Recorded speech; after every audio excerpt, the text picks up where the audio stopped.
Obrigado.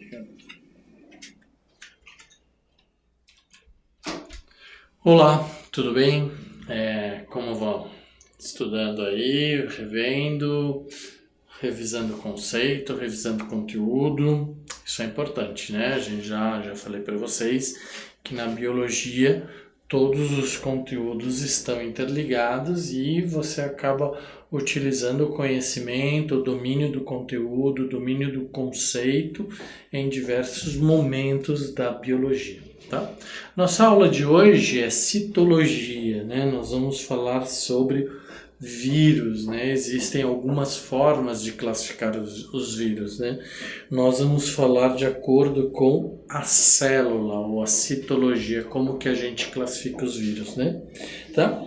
Vamos voltar aqui um pouquinho então para os seres vivos. Nós temos dois tipos de seres vivos celulares e seres vivos acelulares, né?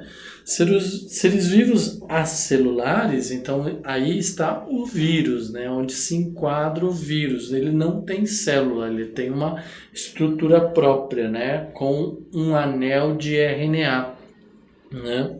E temos os viroides também, que são cápsulas associadas ou ao RNA ou ao DNA, né? Um dos dois, não os dois, né? Porque são estruturas simples, são seres acelulares, né? Então eles não têm uma estrutura celular específica, eles têm um tipo de sistema corporal, estrutural, não sei como podemos chamar, né? Na verdade sei, podemos chamar de acelulares.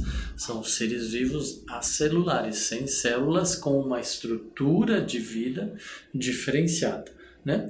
E temos os celulares, que podem ser procariontes ou eucariontes. Então vamos lembra que eu falei para vocês que os conceitos eles nos servem para toda a formulação, para todo o desenvolvimento do nosso raciocínio.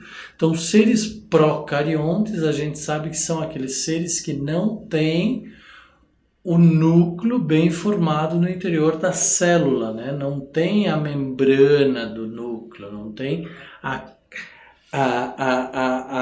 membrana nuclear, né? E os seres eucariontes já possuem uma estrutura nuclear bem definida, uma membrana nuclear bem definida, onde lá dentro do núcleo nós vamos encontrar então o RNA, o DNA, né? Tá?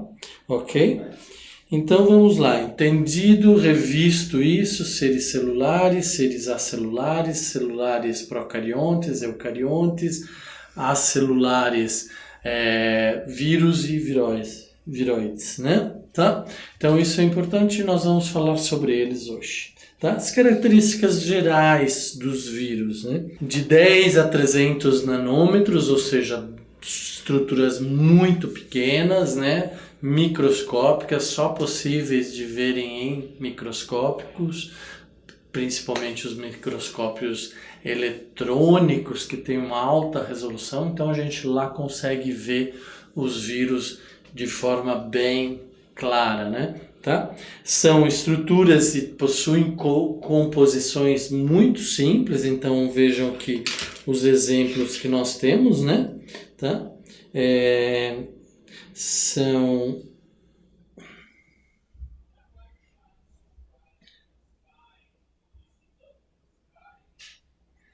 São estruturas bem simples, né? Tá? Certo?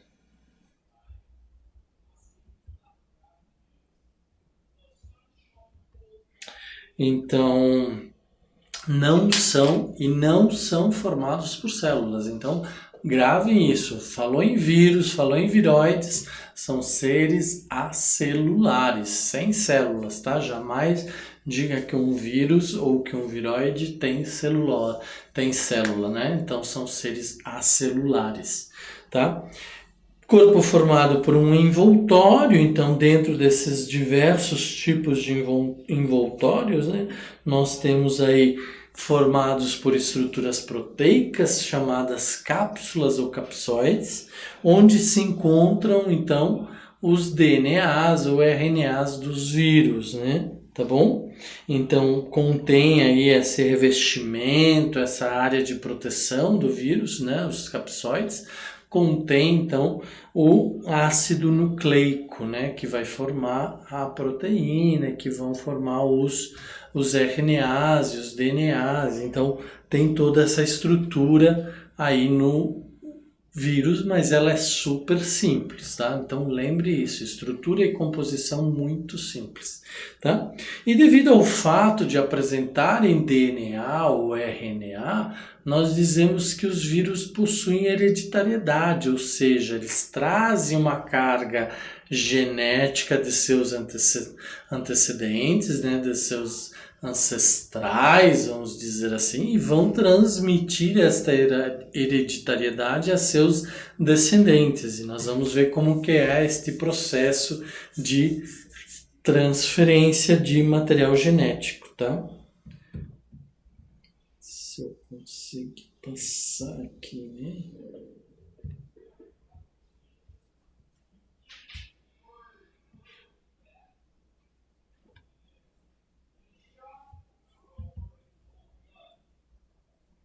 Pronto. Resolvido o problema. Vamos lá, então. Estrutura dos vírus.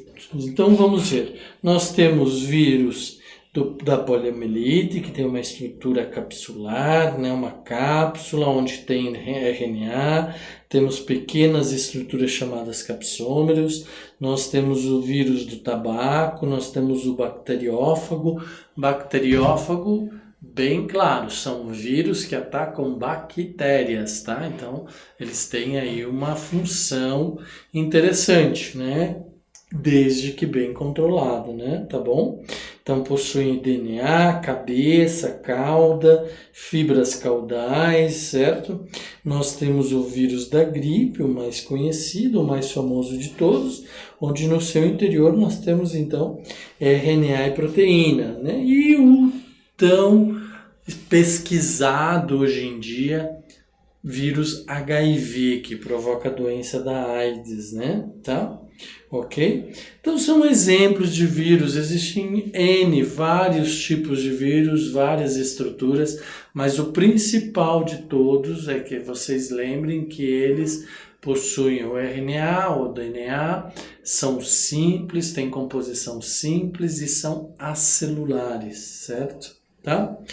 Então, não possui metabolismo, ou seja, utiliza o metabolismo da célula onde eles se hospedam, né, ou que eles parasitam, e aí eles usam de todo esse metabolismo dessa célula para desenvolver as suas atividades, né, roubando então o metabolismo das células hospedeiras. São, portanto, parasitas, né, intercelulares obrigatórios. Parasitas intercelulares obrigatórios. Por quê? Porque eles só vão desenvolver suas funções no interior de uma célula e vão acabar causando a morte dessa célula, né? Essa é uma característica muito grande, muito forte dos vírus. Eles usam toda a energia, todo o metabolismo de uma célula, né, para se beneficiar. Esse é o sistema dos parasitas, né? Tá? Só é ativo quando no interior da célula, ou seja, fora de uma célula, o vírus é inerte, é como se ele não existisse, ele está ali, mas a partir do momento que ele tem condições de entrar em contato com uma célula, com uma cadeia sanguínea, com toda uma estrutura da onde ele possa ter benefício, aí ele vai ser ativado, tá? Ou seja, quando ele está fora dessa célula, a gente diz que ele está em latência, né? Ele está lá, está parado lá, não está morto e nem está vivo. Ele se encapsulou, né? Ele se cristalizou de uma forma para se proteger contra as intempéries, para se proteger contra as diferentes condições climáticas e do meio ambiente, né, a fim de se adaptar e esperar as condições ideais para o seu desenvolvimento, né? Se reproduzem no interior das células somente, né? Então, só é ativo no interior da célula e só se reproduzem no interior da célula também, né? São seres específicos. Isso quer dizer o quê? Que cada vírus é para um tipo diferente de célula, tá? Nós não temos vírus para todos os tipos de célula, né? Ou vírus que habitam ou parasitam todos os tipos de célula. Não, cada vírus um tipo de célula, tá certo? Doenças são viroses, né? Então todas as doenças causadas por vírus são chamadas viroses, tá? Melhor combate hoje ainda é a vacina, né? Em alguns casos, como nós não temos vacina, são medidas profiláticas, medidas de cuidado, como é o caso da HIV. HIV nós não temos vacina ainda, então temos que ter muito cuidado, vocês aí jovens que estão me ouvindo, muito cuidado com as relações sexuais, né?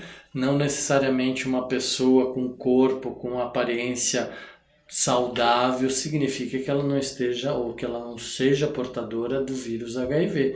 Então, muito cuidado e vocês sempre usem camisinha, sempre usem preservativos, sempre tomem o máximo cuidado possível, tá? Porque uma vez infectado, vai ser infectado, vai estar infectado para o resto da vida, ok? Tem alguns vírus que se consegue tratar, mas o HIV ainda não. Né? Se consegue amenizar o potencial do vírus, diminuir a ação do vírus, né? Nós vamos ver como é que isso é feito, mas ele está lá ainda. Na hora que ele é oportunista, na hora que tiver condições, ele vai se desenvolver, né? E porque eles sofrem mutações constantes, então os vírus estão constantemente sofrendo mutações, estão constantemente se adaptando ao meio ambiente, sabe? Adaptando às novas condições, ambientes mais ácidos, mais alcalinos, condições de vidas diferentes, porque eles têm essa capacidade muito grande de mutação.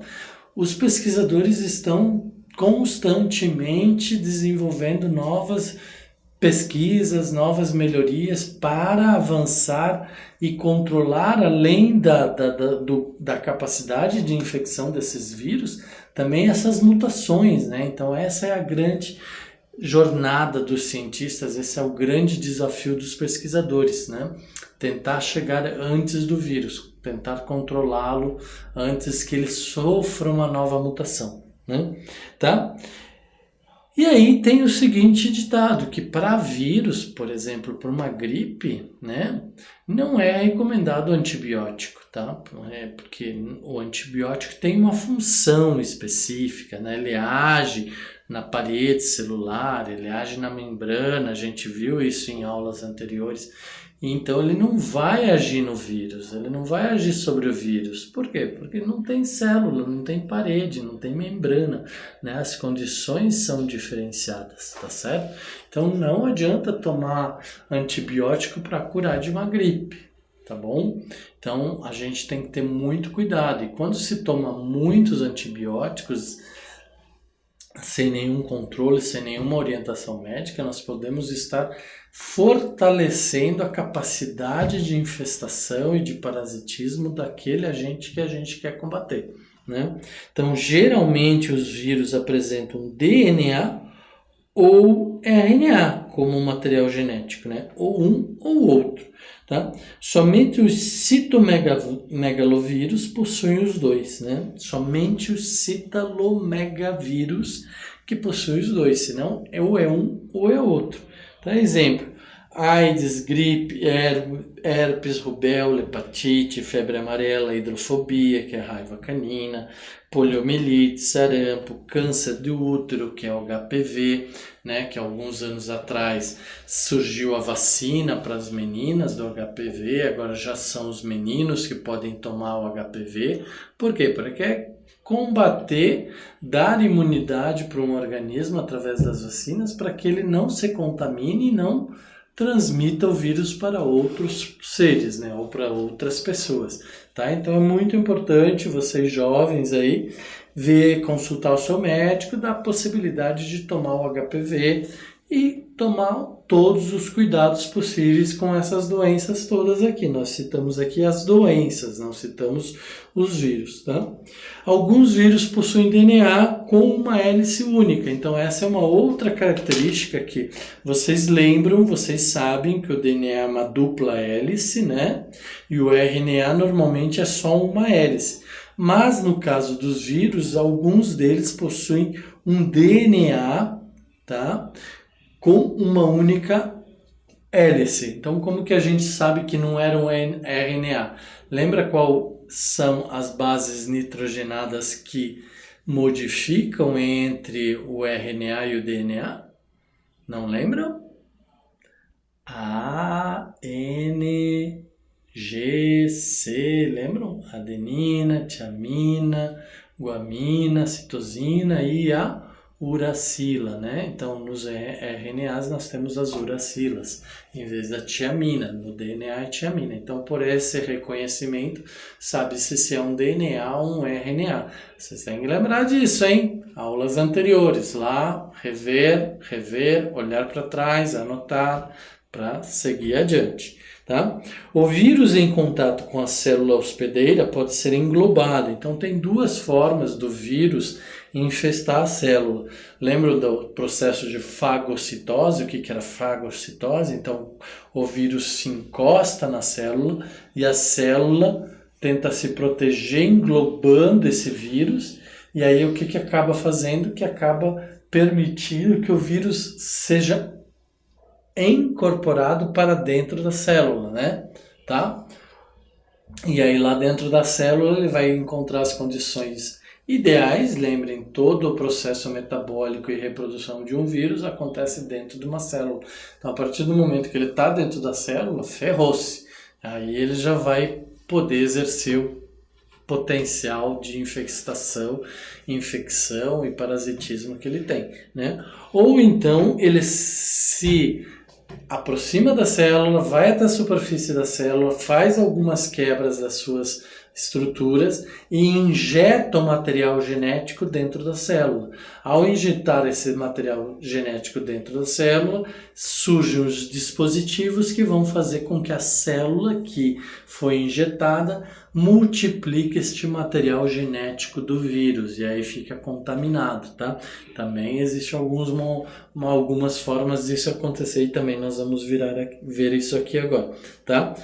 Quando fundido esses materiais genéticos dentro da célula, então acaba-se tendo o que a gente chama de RNA viral, porque é um RNA que tem a carga viral. Então ele não é mais o RNA original da célula, agora ele é um RNA viral, porque ele tem a carga genética ou características genéticas do vírus, né?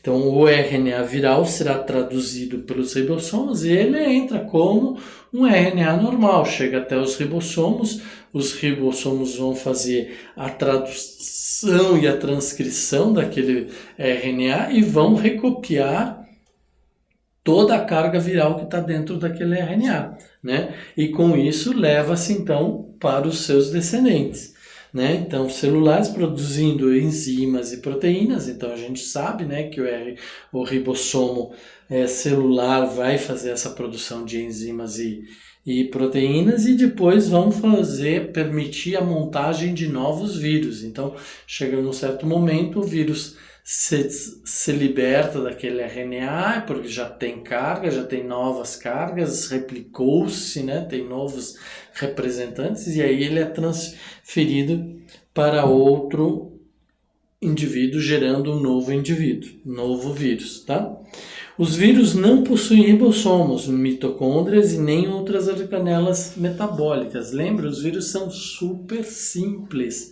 Eles precisam de outro ser ou da célula hospedeira para fazer todo o seu metabolismo. Então, cromossomo, mitocôndria, ribossomos, outras organelas, os vírus não possuem, tá? Porque eles vão utilizar isso tudo da célula hospedeira, tá? Provírus, fusão de materiais genéticos da célula e do vírus, né? Tá? Então, isso é chamado de provírus, quando há fusão. Então, nós temos lá um RNA, e aí entra o RNA do vírus e ele funde ao RNA, ele não faz a dupla hélice, ele se funde ao RNA da célula hospedeira, e isso a gente chama de provírus, tá? Como os ribossomos conseguem traduzir o RNA viral, isso significa que vírus e células possuem mesmo código genético. Ah, tá vendo o que que acontece? Lembra que a gente falou no início que cada vírus tem uma célula específica? Então aquela célula vai ter o mesmo RNA do vírus, né? Tá? Então eles vão ter a mesma carga genética, tá? O mesmo código genético. Visíveis em microscópicos eletrônicos, já falei para vocês, de 10 a 300 nanômetros. Muito difícil de ver os vírus em outro tipo de microscópio que senão eletrônico, com todos os detalhes, com todas as suas características, somente no microscópio eletrônico, tá? E por isso, essa necessidade de estudar esses vírus e tal, é que foi se desenvolvendo todas as técnicas, todas as metodologias e métodos, e chegou-se ao avanço tecnológico de ter microscópios eletrônicos capazes de estudar os vírus, tá?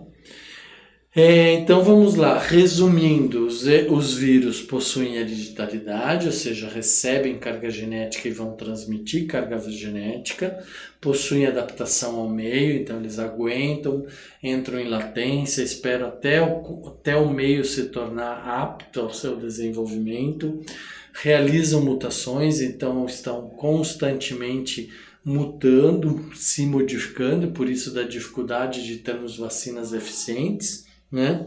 A reprodução se dá por montagem de cápsulas, né? Então, quando aquela carga genética se reproduziu, então você tem ali de um indivíduo, você pode ter muitos outros indivíduos, todos esses indivíduos vão agora sair da célula, fazer uma nova cápsula e vão se transformar em novos vírus. Então assim acontece a reprodução dos vírus, né? Tá? E possuem o mesmo código genético das células hospedeiras. Por quê? Porque eles vão entrar ali na cadeia de transmissão, tradução, transcrição, né, do código genético nos ribossomos. Então eles têm que ser iguais, né? Tá? Classificação dos vírus por meio do ácido nucleico. DNA vírus apresenta uma ou duas hélices do DNA, por exemplo, HPV, hepatite B e o bacteriófago. Quem era o bacteriófago? Bacteriófago é o vírus que ataca as bactérias, né? RNA vírus apresenta uma ou duas dupla hélice do RNA, né? Alguns se reproduzem por meio de enzimas, né? Então lembra, eles vão usar outras estruturas que não as deles para sobreviver e se reproduzir. Tá? RNA polimerase, fabricada pela célula hospedeira, né? Então uma enzima polimerase, né? Sob o comando do vírus, por exemplo, o vírus da influenza, são os retrovírus, pois têm capacidade de produzir a enzima transcriptase reversa. A gente já falou muito dessa transcriptase reversa. Se vocês não estão firmes sobre o conceito de transcriptase reversa, o que vocês têm que fazer? Rever os conteúdos, rever as aulas anteriores onde nós falávamos sobre transcriptase reversa, né? Que é específica, é muito característica, é muito forte nos HIVs, nos vírus dos HIVs, que é assim que gera-se os novos vírus, tá? Realizando a retrotransmissão, por exemplo, HIV, né? Então vamos lá, retrotranscrição é a produção de DNA a partir do RNA, tá? Então tem DNA, tem RNA, vai se produzir um DNA, né? O retrovírus, o que é então? É o RNA mais a capacidade de fazer transcriptase reversa, mais a capacidade de realizar a retrotranscrição, né? Que é a transcrição do DNA a partir de uma molécula de RNA, tá? Ok? Reprodução dos vírus. Para se reproduzir, pode atacar e até matar uma célula. Eu falei isso para vocês nos slides anteriores, que o vírus pode atacar uma célula levando-a à morte, tá? Isso chama-se de ciclo lítico. que leva à morte da célula. Mas também nós temos o ciclo lisogênico, né, que não mata a célula. O vírus vive ali em constante relação com a célula sem matá-la. Por quê? Talvez porque ele seja inteligente. Ops, não sei, ninguém sabe, mas ele tem essa característica de não matar a célula porque ele depende daquela célula viva, né? Lembra que eu falei aqui que o vírus precisa do metabolismo da célula para continuar essa atividade, né? Então, a reprodução do bacteriófago, né? E quem era o bacteriófago? O vírus que ataca as bactérias, tá? Com um ciclo lítico em 4 etapas. Então, ele realiza a fixação com as proteínas da cápsula, se fixa a célula, né? Então, se encosta na célula e se fixa na célula, tá? Injeção ou infecção. O que era injeção ou infecção? Ele quebrava a parede da célula e injetava todo o seu material genético dentro da célula, né? Injeta o material genético de dentro para dentro da célula hospedeira, infectando, né? A cápsula vazia perde toda a sua função, perde todo o seu... fica ali, não vai fazer nada, não vai servir para novas reações, para novos vírus, não. Aquela cápsula fica ali, ela não se dissolve de imediato, ela vai ficar ali, tá? Montagem, produz cópias do material genético e proteínas para a montagem de novas cápsulas, usando o metabolismo da célula hospedeira. Então, aquele vírus que entrou dentro da célula, se replicou, se traduziu, se reproduziu e tal, e agora de gerou-se milhões de vírus, eles vão reproduzir, eles vão produzir novas cápsulas, e a partir do momento que eles produzem essas novas cápsulas, eles vão deixar a célula, e aí eles vão infectar outros organismos, né, ou outras células do organismo, tá? Lise, toda vez que aparecer a palavra lise, vocês lembram de quebra, é uma quebra, né? Então existe a quebra da célula, a quebra do vírus, né?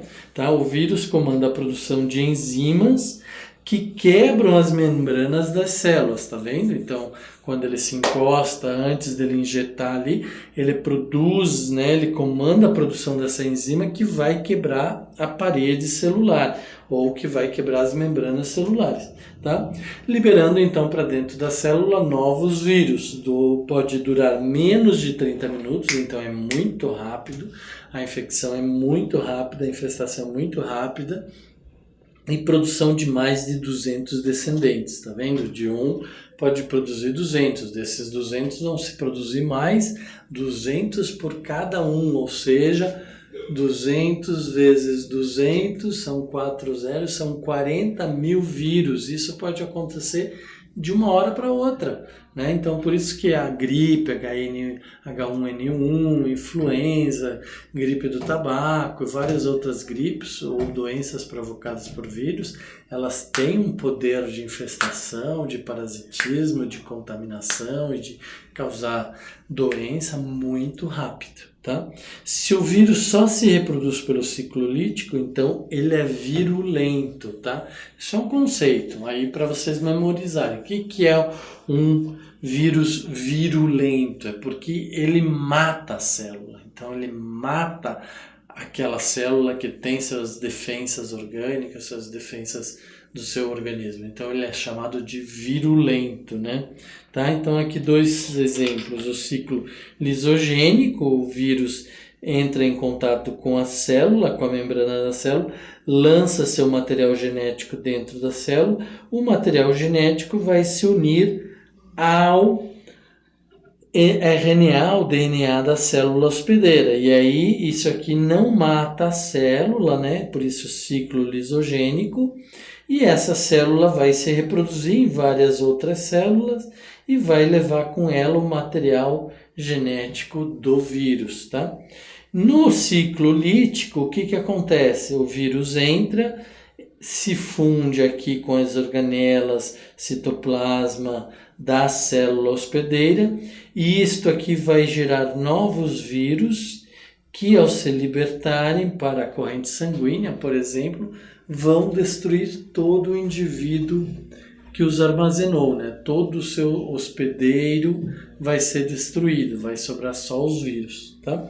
Então, no ciclo lítico, a morte de célula, no ciclo lisogênico, a fusão de material genético.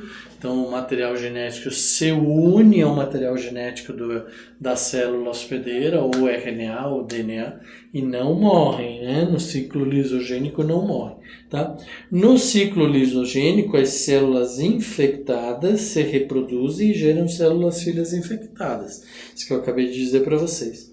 Vírus temperados, resultantes do ciclo lisogênico. Então, se nós tínhamos no ciclo lítico vírus que se chamavam a partir de então virulentos, agora no ciclo lisogênico nós vamos ter vírus temperados. E aí aqui eu apresento um esquema para vocês do DNA, bactéria, indo para o ciclo lisogênico, ou se não, para o ciclo lítico, onde eles vão morrer, né? Então aqui a célula vai se reproduzir, vai gerar novos vírus, né? Olha lá, os vírus vão fazer lise, vão sair da célula, vão entrar na corrente sanguínea e vão continuar infectando todo o organismo, tá bom?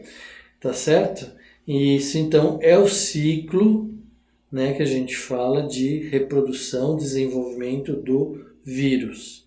Ok? Então aqui uma lista para vocês de vírus com as suas doenças, se possuem RNA ou DNA. Isso aqui vocês podem olhar em casa, mas olha aqui, vamos ver, o HIV é o vírus. Doença chama-se AIDS, né? E o material genético é o RNA, tá? Então vocês veem que é uma estrutura simples, mas com alto poder de contaminação e de infecção, né? Nós temos também os viroides, que são menores causadores de doenças, né? Então causam menos doenças do que os vírus, então tem que ter um cuidado, mas o cuidado não é tão grande, né? Não é tão intenso, o cuidado ele é necessário, mas não é tão intenso quanto nos vírus, tá? Então é uma fita simples de RNA, né? Tá? Circulares, fechadas, pequeno tamanho, 246 a 375 nucleotídeos, tá? Não possuem cápsulas que os diferencia dos vírus. Nós estamos falando dos viroides, né? Produção de RNA no interior da célula hospedeira. Então, quando ele entra lá na célula hospedeira, é que ele vai fazer a sua reprodução, tá? Ok?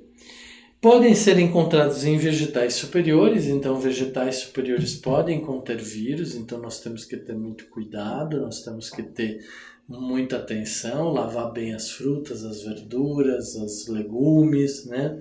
Porque pode ter vírus aí contaminando essa planta, tá?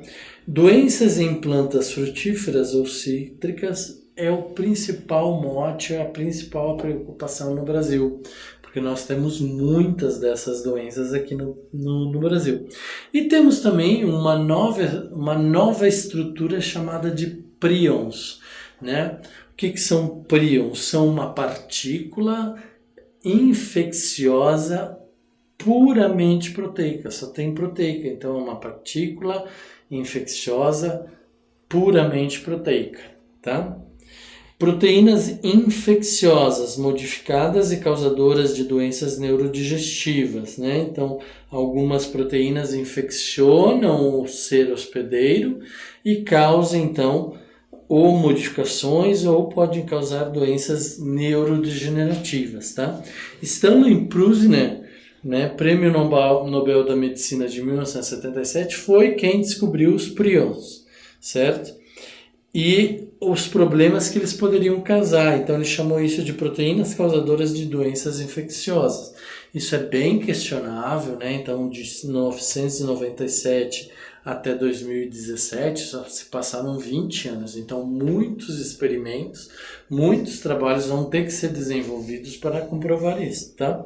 Temos também a doença de Curu, né, em nativos da Nova Guiné, doença da vaca louca, que vocês lembram o que era, né? O cérebro do boi apresenta deformidades, começa a sofrer mutações e mudanças, e isso vai causar a doença da vaca louca, né? O SCRAP, né, doença dermatológica e neurológica fatal de carneiros e ovelhas. Então, se esses vírus contaminarem os fetos, né, ou contaminarem peles de carneiros e ovelhas, fatalmente eles vão morrer. Tá? E como acontece a transmissão dos prions? Né? Transplante de tecidos contaminados, olha lá, não é sexual, não é água, não é saliva, é transplante de tecidos contaminados, hormônios extraídos de animais contaminados, então aquele animal que está lá contaminado vai se extrai hormônio e já se desenvolve, se pesquisa de como neutralizar os efeitos daquele vírus, porém dá maior resistência para o indivíduo contra ele, tá?